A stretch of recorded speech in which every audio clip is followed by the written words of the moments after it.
Hi എല്ലാ കൂട്ടുകാർക്കും നമസ്കാരം.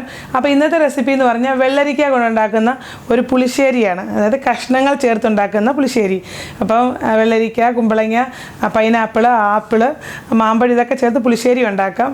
ഇപ്പോൾ ഓതൻറ്റിക് വേയിലാണ് ഞാനിത് ചെയ്തിരിക്കുന്നത്. പത്തനംതിട്ട സ്റ്റൈലിലെ പുളിശ്ശേരി, അതായത് കഷ്ണങ്ങൾ ചേർത്തുള്ള പുളിശ്ശേരി ഇങ്ങനെയല്ല. അതിൽ തേങ്ങ അരപ്പ് വ്യത്യാസമാണ്, അതുപോലെ തന്നെ ഇഞ്ചി ചേർക്കും, കൊച്ചുള്ളി ചേർക്കും. പക്ഷേ ഓതൻറ്റിക് വേയിൽ സദ്യക്കൊക്കെ ഉണ്ടാക്കുന്ന പുളിശ്ശേരിക്കാണെങ്കിൽ, അതായത് ഈ കഷ്ണങ്ങൾ ചേർത്തുള്ള പുളിശ്ശേരിക്ക് ഇതൊന്നും ചേർക്കത്തില്ല, കൊച്ചുള്ളി ഒന്നും താളിച്ച് ചേർക്കത്തില്ല. അപ്പം ഞാൻ അതേ രീതിയാണ് ഇവിടെ ഫോളോ ചെയ്തിരിക്കുന്നത്. അപ്പോൾ എനിക്ക് പക്ഷേ പേഴ്സണലി പത്തനംതിട്ട സ്റ്റൈലിലെ ആ കഷ്ണങ്ങൾ ചേർത്തുള്ള പുളിശ്ശേരിയാണ് ഇഷ്ടം. അപ്പോൾ ഞാനത് പിന്നീട് അപ്ലോഡ് ചെയ്യാം. ഇതിപ്പോൾ നിങ്ങളൊന്ന് ഉണ്ടാക്കി നോക്കണം. അതുപോലെ തന്നെ ഇതിൻ്റെ അകത്ത് മോര് ചേർക്കുമ്പോൾ കട്ടി കൂടുതലാണെങ്കിൽ നമ്മൾ കുറുകി കഴിയുമ്പോൾ അതങ്ങ് ഒരുപാട് കുറുകിപ്പോവും. അതുകൊണ്ട് കുറച്ചൊന്ന് വെള്ളം ചേർത്തൊന്ന് ലൂസാക്കിയിട്ട് വേണം അത് ചെയ്യാൻ. അങ്ങനെയാണെന്നുണ്ടെങ്കിൽ ഒരു കറക്റ്റ് ഒരു പരുവമായിരിക്കും ആ മോരിൻ്റെ നിങ്ങൾക്ക് കിട്ടുന്നത്. അപ്പോൾ ഓക്കെ, നിങ്ങൾ ഈ വെള്ളരിക്ക പുളിശ്ശേരി തയ്യാറാക്കി നോക്കൂ. ഓക്കെ,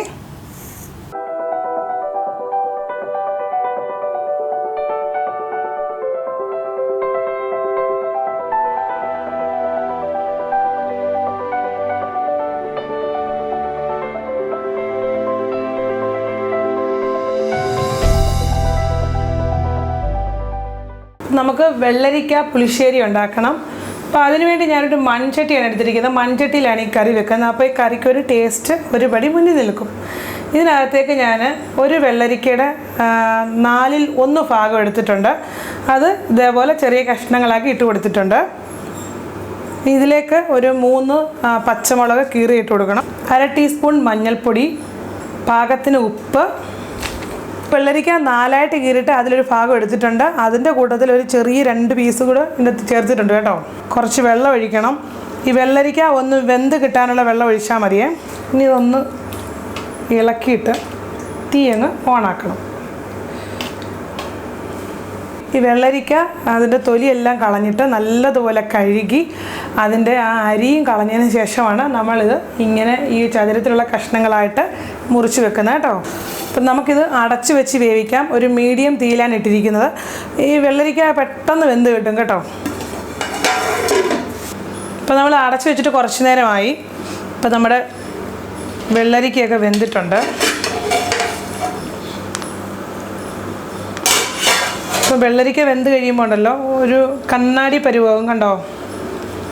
നമുക്കിനി തീ ഒന്ന് കുറച്ച് വെക്കണം. ഇനി ഇതിലേക്ക് തേങ്ങ അരച്ചത് ചേർത്ത് കൊടുക്കണം. 1 കപ്പ്, അതായത് അളവ് കപ്പിന് 1 കപ്പ് തേങ്ങ ഞാൻ എടുത്തിട്ടുണ്ട്.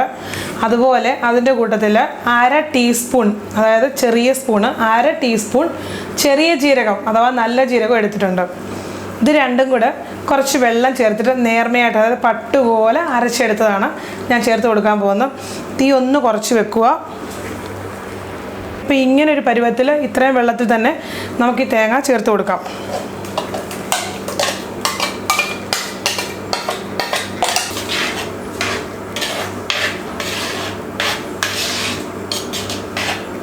ഈ തേങ്ങയുടെ ആ അരയ്ക്കുന്ന അരപ്പിൻ്റെ ആ ഒരു പരുവമുണ്ടല്ലോ, ഇതേപോലെ നേർമയായിട്ട് അരച്ചില്ലെങ്കിലേ ആ കറിയുടെ ഒരു ടെക്സ്ചർ കാണാനേ അങ്ങ് പോകും കേട്ടോ. ഞാൻ തേങ്ങയുടെ അരപ്പൊന്ന് കഴുകി അങ്ങ് ഒഴിക്കുവാണ്.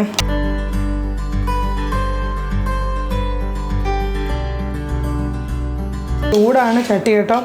ഇപ്പം തേങ്ങ ഇങ്ങനെ ചൂടാകും തോറും ചെറിയ പിരിയുന്ന പോലെയൊക്കെ തോന്നും. അങ്ങനൊന്നുമില്ല. കറി അവസാനം വരുമ്പോൾ നല്ല ലുക്കായിരിക്കും കേട്ടോ. മൺചട്ടിയുടെ ചൂടെന്ന് പറഞ്ഞാൽ അറിയാമല്ലോ, ചൂടായി കഴിഞ്ഞാൽ പിന്നെ നല്ല ചൂടായിരിക്കും.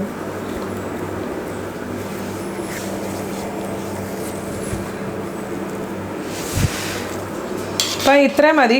തേങ്ങയൊക്കെ നല്ലതുപോലെ ഒന്ന് ചൂടായി ഒരു തിള വരാൻ തുടങ്ങിയിട്ടുണ്ട്. ഒരുപാട് തിളപ്പിക്കുകയൊന്നും വേണ്ട. പച്ചവണമൊക്കെ മാറിയിട്ടുണ്ട് തേങ്ങയുടെ കേട്ടോ. ഇപ്പോൾ പച്ചവണം മാറിയില്ലെങ്കിൽ ഉണ്ടല്ലോ കറിക്കൊരു കുത്തച്ചോവ വരും. അതുകൊണ്ടാണ് തേങ്ങയൊക്കെ നല്ലതുപോലെ നമ്മൾ ചൂടാക്കി എടുക്കുന്നത്. തൈര് മിക്സിയിൽ ഒന്ന് അടിച്ചെടുത്തത് ചേർത്ത് കൊടുക്കണം. ഞാനിവിടെ 2 കപ്പ്, അതായത് അളവ് കപ്പിന് 2 കപ്പ് തൈരാണ് ചേർക്കുന്നത്.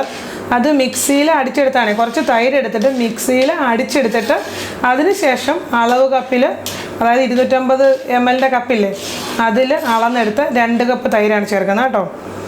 കുറച്ച് വെള്ളം ചേർത്ത് വേണമെങ്കിൽ നിങ്ങൾക്ക് അത് അടിച്ചെടുക്കാം. ഇച്ചിരി ഒരു കട്ടി കുറയ്ക്കണം. അപ്പം ഞാനൊരു ലേശം വെള്ളം ചേർത്താണ് അടിച്ചെടുത്തിരിക്കുന്നത് കേട്ടോ.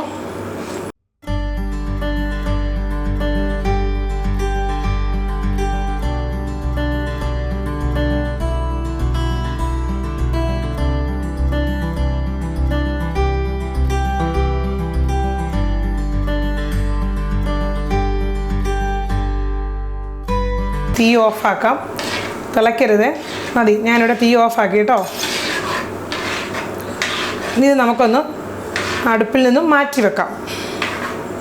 ഇപ്പോൾ ഒരു ചീനച്ചട്ടി വെച്ചു, അതിലേക്ക് കുറച്ച് വെളിച്ചെണ്ണ ഒഴിച്ചു കൊടുത്തു. ഇനി 1/2 ടീസ്പൂൺ കടുക് ഇട്ട് കൊടുക്കാം. ഇപ്പോൾ കടുക് ഒന്ന് പൊട്ടുമ്പോൾ 1/2 ടീസ്പൂൺ ഉലുവ ഇട്ട് കൊടുക്കാം.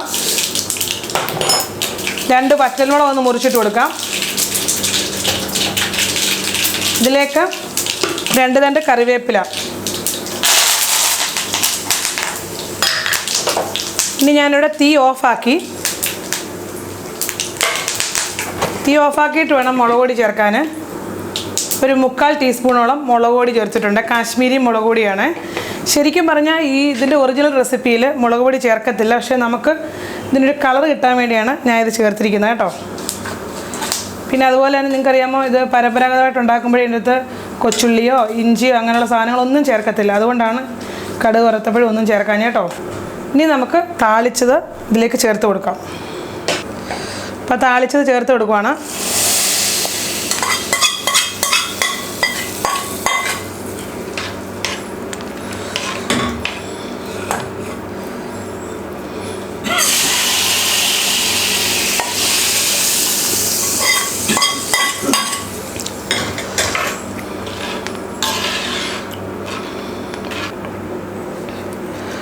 അപ്പോൾ ഇത്രയൊരു ഗ്രേവി പരുവത്തിൽ വേണം ഇതെടുക്കാൻ. അല്ലെങ്കിൽ ഉണ്ടല്ലോ, ഇത് തണുത്ത് കഴിയുമ്പോൾ കട്ടിയാവും. പിന്നെ നിങ്ങൾ ഒഴിച്ച് കറിയായിട്ട് എടുക്കാൻ പറ്റത്തില്ല. അതുകൊണ്ടാണ് ഞാൻ ഇത്രയെങ്കിലും വെള്ളം ആദ്യമേ ചേർത്ത് ആ ഒരു തൈര് അടിച്ചെടുത്തത്. അപ്പോഴേ നമ്മുടെ വെള്ളരിക്ക പുളിശ്ശേരി ഇവിടെ റെഡി ആയിട്ടുണ്ട്. തീർച്ചയായിട്ടും നിങ്ങളിത് ട്രൈ ചെയ്ത് നോക്കണം. അപ്പോൾ ട്രൈ ചെയ്ത് നോക്കിയിട്ട് നിങ്ങൾക്ക് ഇഷ്ടമായെങ്കിൽ വീഡിയോയുടെ താഴെ കമൻറ്റ് ചെയ്യാൻ മറക്കരുത്. അപ്പോൾ വീണ്ടും അടുത്തൊരു അടിപൊളി റെസിപ്പിയിൽ കാണുന്നവരെ എല്ലാവർക്കും നന്ദി, നമസ്കാരം.